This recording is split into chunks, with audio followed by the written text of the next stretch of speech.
Oke teman-teman, tanpa berlama-lama lagi, kita langsung saja ke soal yang pembahasan SKB keperawatan tenaga kesehatan, bagian pertama. Nomor 1. Hormon yang berfungsi mendorong reabsorpsi natrium di ginjal, pelepasan kalium dan hidrogen melalui ginjal, dan peningkatan volume darah adalah titik-titik. A. Aldosteron. B. Endorfin. C. Adiponektin. D. Angiotensinogen. Atau E. Kalsitonin.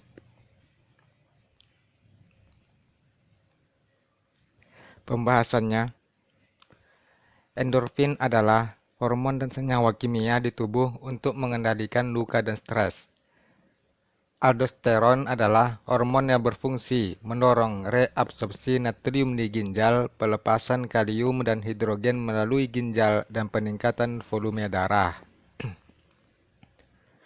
Adiponektin adalah mengontrol beberapa proses metabolisme seperti regulasi glukosa dan katabolisme lipid. Angiotensinogen, hormon yang berfungsi mengeluarkan aldosteron dari korteks adrenal, dipsogen, dan menyebabkan vasokonstriksi atau penyempitan pembuluh darah.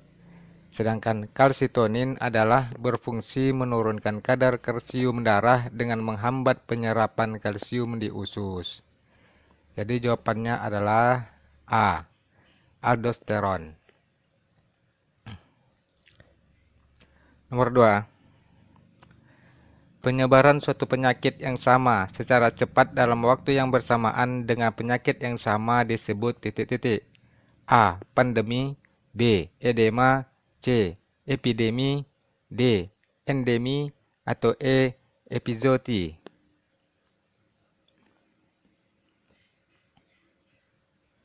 Pembahasannya, pandemi adalah sebuah epidemi yang telah menyebar ke beberapa negara atau benua dan umumnya menjangkiti banyak orang. Edema adalah pembengkakan pada anggota tubuh yang terjadi karena penimbunan cairan di dalam jaringan. Epidemi adalah penyebaran suatu penyakit yang sama secara cepat dalam waktu yang bersamaan dengan penyakit yang sama. Endemi adalah penyakit yang menjangkit orang dalam jumlah besar yang terjadi di suatu wilayah atau populasi tertentu. Sedangkan epizooti adalah epidemi pada binatang. Jadi jawabannya adalah C. Epidemi. Nomor 3. Seorang laki-laki berusia 37 tahun sudah 5 hari dirawat di rumah sakit jiwa atau RSJ. Setiap pagi antara pukul 10 sampai 11, klien selalu pergi ke bawah pohon lalu bicara sendiri dan tersenyum sendiri. Klien kooperatif dan mau untuk mengontrol halusinasinya dengan cara menghardik, minum obat, dan bercakap-cakap. Bagaimanakah tindakan keperawatan selanjutnya yang tepat pada klien tersebut? A. Menanyakan apakah klien masih mendengar suara. B. Mengajak klien untuk bercakap-cakap. C. Melakukan evaluasi tentang cara minum obat yang benar. D. Menilai apakah klien sudah bisa mandiri melakukan kegiatan. Atau E. Melakukan kegiatan sehari-hari sesuai jadwal. Pembahasannya, karena kalau cara minum obat tidak benar, baik dosis maupun waktu, bisa mengakibatkan penyakit berulang atau gangguan jiwa yang dialami klien kambuh lagi. Walaupun klien sudah kooperatif, bisa menghardik, bercakap, dan mampu mengontrol, tetapi klien masih sering ke pohon bicara dan senyum sendiri. Kita harus evaluasi tentang cara minum obat yang benar. Jadi, tindakan keperawatan yang tepat adalah melakukan kegiatan sehari-hari sesuai jadwal. Jadi jawabannya adalah E. Melakukan kegiatan sehari-hari sesuai jadwal.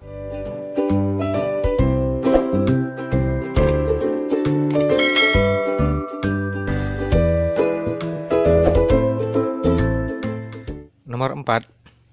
Anda adalah seorang perawat komunitas di suatu klinik home care. Melakukan screening kejadian AIDS. Hasil screening menunjukkan satu orang remaja positif. Tindakan apa yang paling tepat Anda lakukan? A. Menyarankan klien untuk melakukan screening lanjutan seperti Western blot.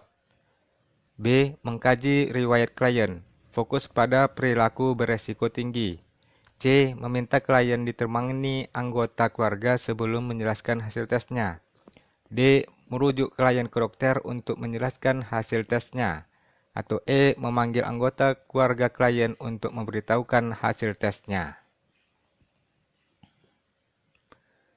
Pembahasannya, tindakan screening masih mengkaji secara umum, bukan secara personal.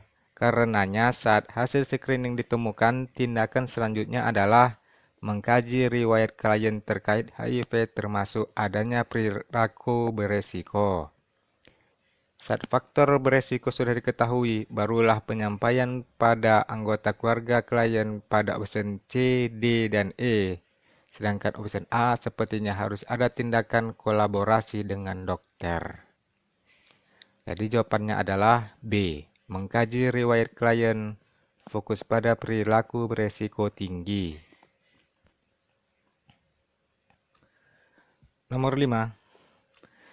Tindakan untuk membunuh bibit penyakit yang berada di luar tubuh disebut titik-titik. A. Isolasi. B. Sterilisasi. C. Karantina. D. Disinfeksi. Atau E. Imunisasi.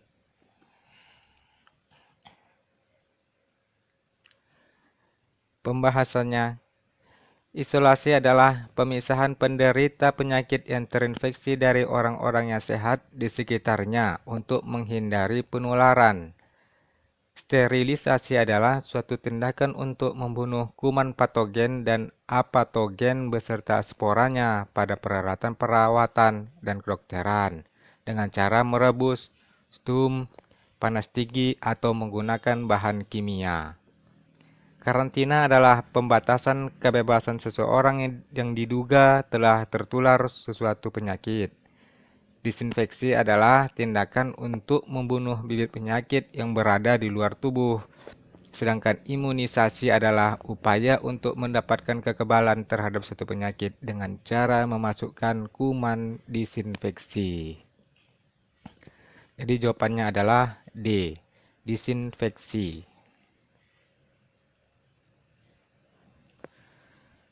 Nomor 6. Di bawah ini yang merupakan persyaratan penyusunan diagnosis keperawatan kecuali titik-titik. A. Spesifik dan akurat. B. Perumusannya harus jelas dan singkat dari respon klien. C. Berorientasi kepada arah tindakan medik. D. Dapat dilaksanakan oleh perawat.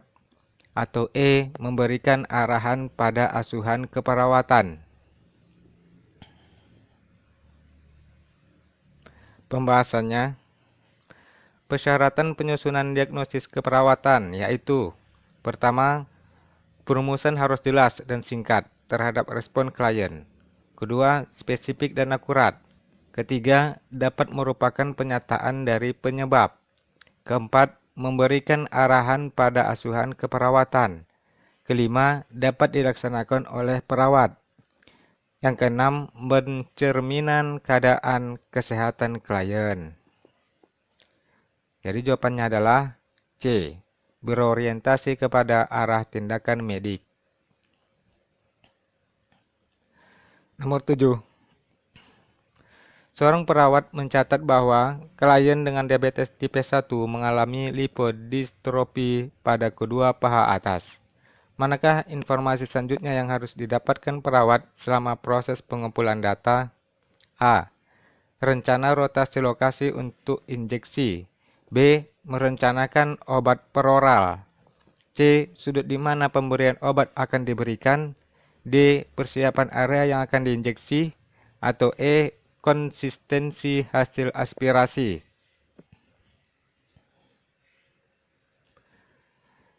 Pembahasannya, secara rasional, lipodistrofi adalah hipertrofi pada jaringan subkutan tempat injeksi terjadi pada beberapa klien diabetes saat tempat injeksi yang sama digunakan dalam waktu yang lama.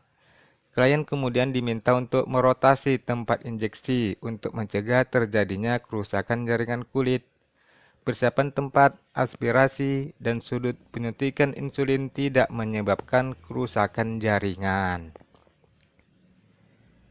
Strategi mengerjakan soal, fokus pada subjek lipodistrofi. Ingat bahwa lipodistrofi adalah hipertrofi jaringan subkutan pada tempat penyuntikan.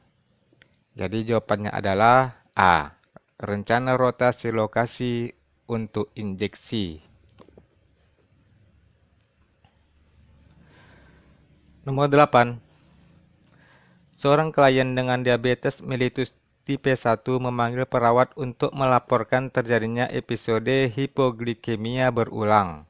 Manakah dari pernyataan klien mengindikasikan pemahaman yang benar mengenai insulin, humulin N, dan latihan fisik? A. Saya tidak harus latihan fisik setelah sarapan pagi. B. Saya tidak harus latihan fisik setelah makan siang. C. Saya tidak harus latihan fisik pagi hari. D. Saya tidak harus latihan fisik pada siang hari. Atau E. Saya tidak harus latihan fisik pada larut malam.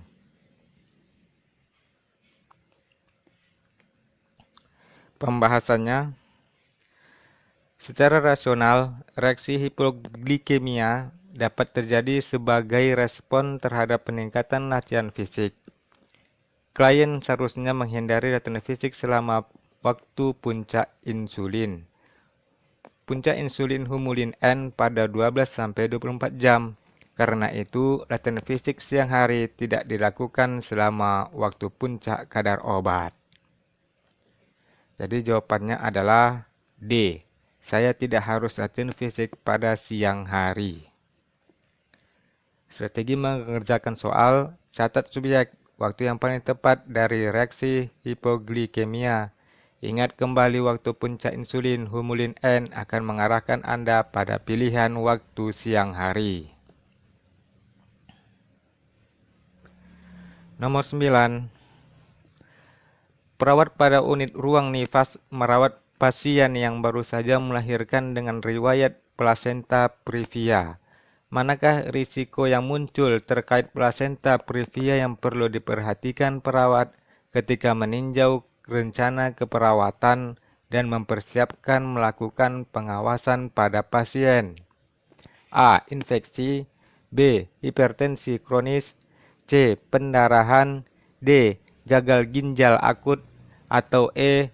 Kelainan pembekuan darah intravena.